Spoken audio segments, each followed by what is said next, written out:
This iron giant answered the call for a breakthrough machine, capable of crushing fortifications and shattering the heaviest enemy armor with a single devastating blow from its massive main cannon. Combat weight tips the scales at 51 short tons, comparable to a loaded logging truck, a density that allows it to shrug off incoming fire while crushing obstacles beneath its tracks. The chassis spans 10 feet in width, similar to a standard single-car driveway, a footprint that distributes its immense mass to prevent the vehicle from sinking hopelessly into soft ground. Soviet commanders deployed these heavy regiments specifically to smash through hardened defensive lines, utilizing shock and superior firepower to pave the way for faster medium tanks to exploit the gap. They operated as independent guards, brigades, elite units held in reserve, until the critical moment when brute force was required to dislodge entrenched infantry or destroy enemy heavy tank battalions. Engineers redesigned earlier heavy platforms to create a more compact and survivable shape, shifting the transmission to the rear and reducing internal volume to save weight for thicker steel protection. The layout prioritizes a low silhouette, despite the massive caliber of the gun, resulting in a cramped interior that forces the crew to work efficiently within a very confined fighting space. Fabrication relied on large casting capabilities, allowing foundries to pour molten steel into complex molds that form the turret and front hull sections, speeding up production during wartime urgency. This manufacturing method produces a rough, textured surface finish, characteristic of rapid industrial output, prioritizing ballistic effectiveness and raw numbers over the polished aesthetics seen in Western coyote or enemy designs. The upper frontal hull features a streamlined glacis plate angled to deflect solid shot, a significant improvement over the step-nose design that created vulnerable shot traps on previous heavy models. Thick castings form the turret walls, providing maximum protection for the commander and gunner, though the variable thickness of the cast steel can sometimes lead to inconsistent hardness across the surface. Side armor remains thick enough to withstand light anti-tank weapons, allowing the vehicle to angle its hull defensively, effectively increasing the relative steel depth presented to enemy gunners during engagements. The rear plate houses the transmission access hatch and exhaust ports, a flat vertical surface that remains the most vulnerable aspect, necessitating infantry support to prevent flanking attacks from the rear. Designers eliminated the driver's direct vision slot in later models, replacing it with a periscope to remove a critical weak point in the frontal armor that enemy marksmen frequently targeted. Heavy steel tow hooks are welded directly to the frame, essential for recovering disabled vehicles or clearing debris, proving that logistical practicality was as important as combat performance in the design. External stowage is minimal to reduce fire hazards, with tools and cables strapped directly to the hull sides, leaving the clean lines of the armor plate largely uncluttered by gear. A distinct overhang at the turret rear balances the immense weight of the long gun barrel, acting as a counterweight to ensure the rotation mechanism operates smoothly on uneven terrain.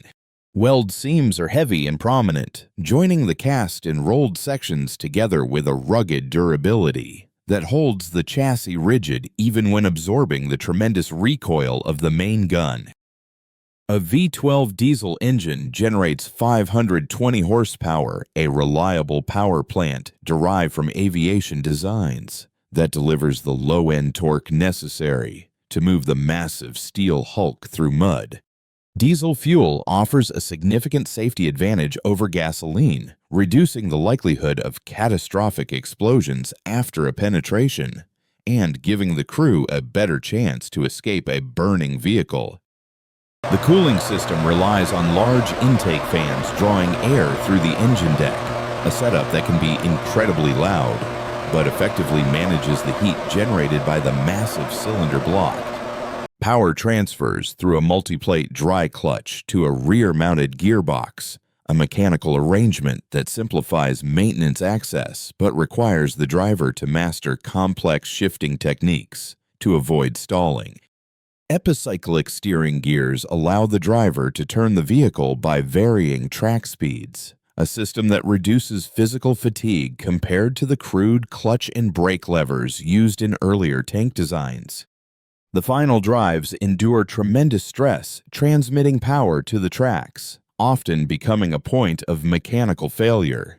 If the driver aggressively pushes the machine beyond its engineering limits, maintenance crews can access the engine through large hinged deck panels, allowing for field repairs or complete swaps, without requiring the specialized heavy lifting equipment needed for turret removal.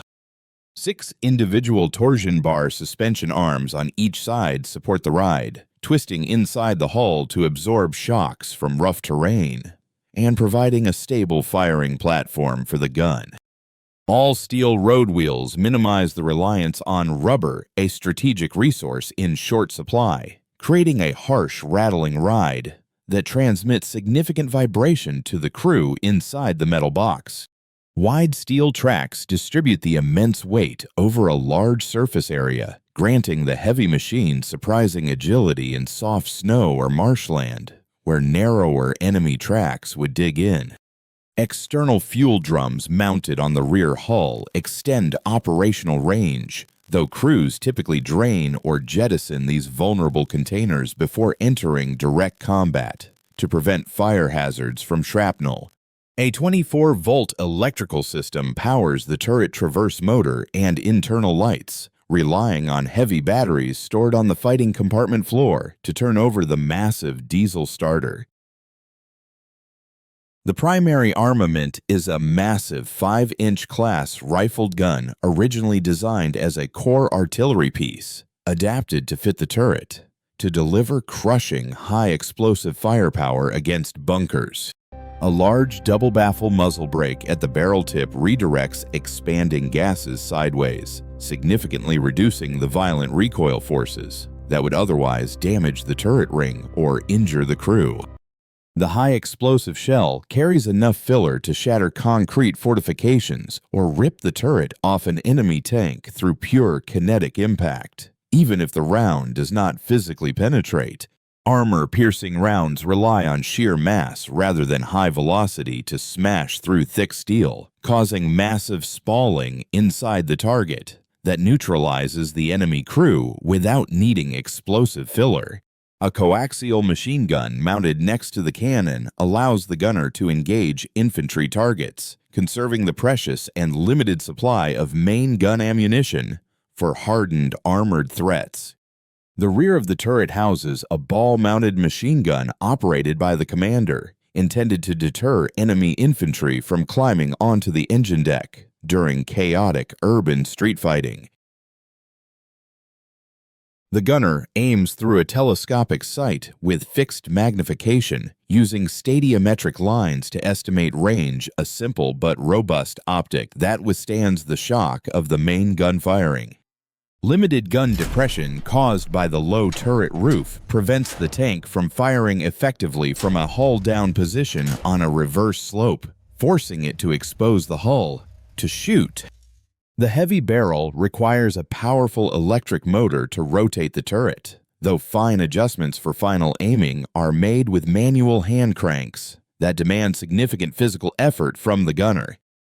Observation cupolas for the commander provide all-around vision through periscopes essential for maintaining situational awareness in a vehicle that is otherwise nearly blind to threats from the sides and rear. Aiming the massive weapon takes time due to the weight of the assembly, placing a premium on the first shot hitting the target before the enemy can react or maneuver. 4 crew members occupy the tank with the commander and gunner squeezed into the left side of the turret, while the loader works alone in the cramped space on the right. The loader faces the most physically demanding task, wrestling heavy projectiles and propellant charges in a confined volume, while the tank lurches over uneven ground and fills with toxic fumes. The commander must coordinate the crew and spot targets, often shouting orders over the roar of the engine and gunfire, as internal intercom systems are prone to failure in combat. The driver sits centrally in the front hull, isolated from the turret crew by the bulkhead, steering the beast through a small vision port that offers a severely restricted view. Lack of a rotating floor means the crew must carefully step over cables and ammunition crates as the turret turns, creating a trip hazard that complicates operations during intense firefights. Loading the main gun requires two separate steps. First, ramming the heavy projectile and then inserting the propellant casing, a slow process that significantly limits the practical rate of fire. This split ammunition design restricts the tank to firing only 2 or 3 rounds per minute, a dangerous disadvantage if the first shot misses and the enemy returns fire rapidly. Combat loads are limited to 28 rounds due to the sheer size of the propellant cases and warheads, forcing crews to make every single shot count or risk running dry.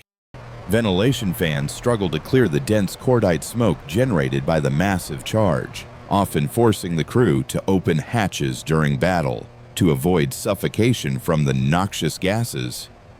Cold starts in winter require the crew to light fires under the engine or inject compressed air, a laborious ritual essential to wake the frozen steel giant on the Eastern Front.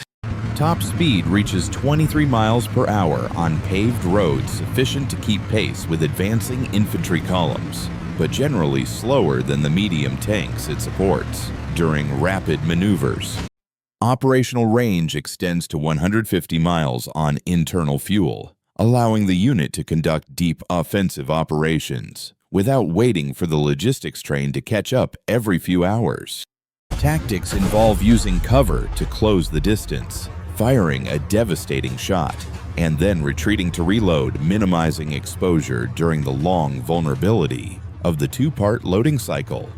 Urban combat suits the machine well, as its thick armor and massive high-explosive power allow it to dismantle buildings turned into strongpoints, burying defenders under rubble with a single shell.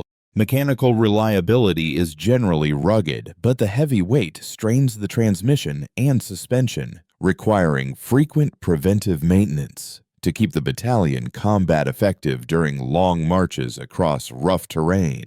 This heavy tank played a pivotal role in the final assault on enemy capitals, acting as a battering ram that smashed through the last desperate lines of defense. With unstoppable momentum, it proved that a dedicated breakthrough vehicle could remain relevant even as warfare sped up, balancing compromised mobility with raw firepower that no other tank of its era could match. The design influenced Soviet heavy armor development for decades, cementing the philosophy of mounting the largest possible gun on a heavily armored chassis to dominate the battlefield through fear and physics. It stands as a monument to brute force engineering, a weapon forged in the fires of total war that delivered the final crushing blow to end the conflict in Europe.